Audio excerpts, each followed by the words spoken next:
এখানে বলা হলো, এই আমাকে আনিল কে, কোথায় তাকে খুঁজে ফিরি, তারে ধরবো কেমন করি।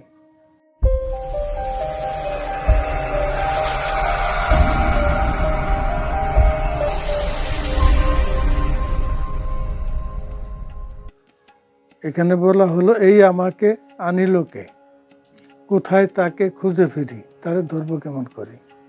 যে তুই মানুষ বুঝলে মানুষ হবি, নইলে পরে কুল হারাবে।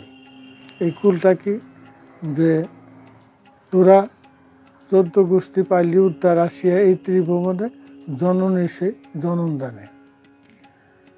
গেজাতে হলে পত্তন 30 লক্ষ জনি ভ্রমণ, মেঘে ভিতরে রোদ্রে দহন, কষ্টের শেষ নাই সেখানে জননী সে জনম দানে। বজাতে 30 লক্ষ বার দরিয়া পাখির আকার, 20 লক্ষ পশুর মাজার, জীবন যাপন বনে বনে জননী সে জনম দানে।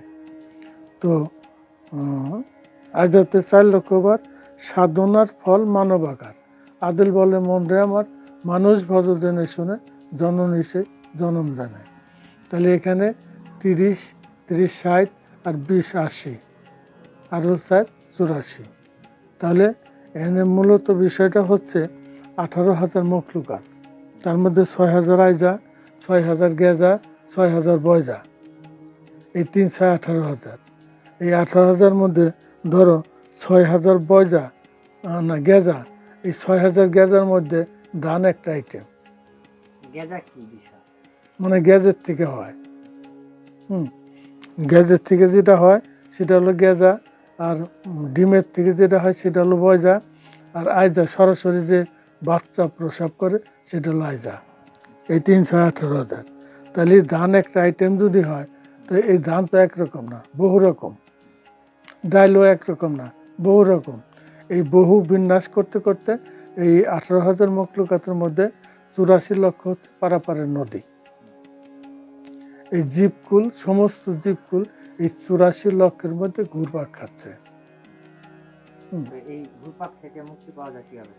ওই যে সাধনার বলে, এটা যদি ওই নিত্যমার হাত থেকে বাঁচা যায়, তাহলে ওই যে আমরা যাচ্ছি ওখানে যে বীর্যটা নিক্ষেপ করে আসতেছি, সেখানে কোটি কোটি শুক্রাণু ধ্বংস হচ্ছে।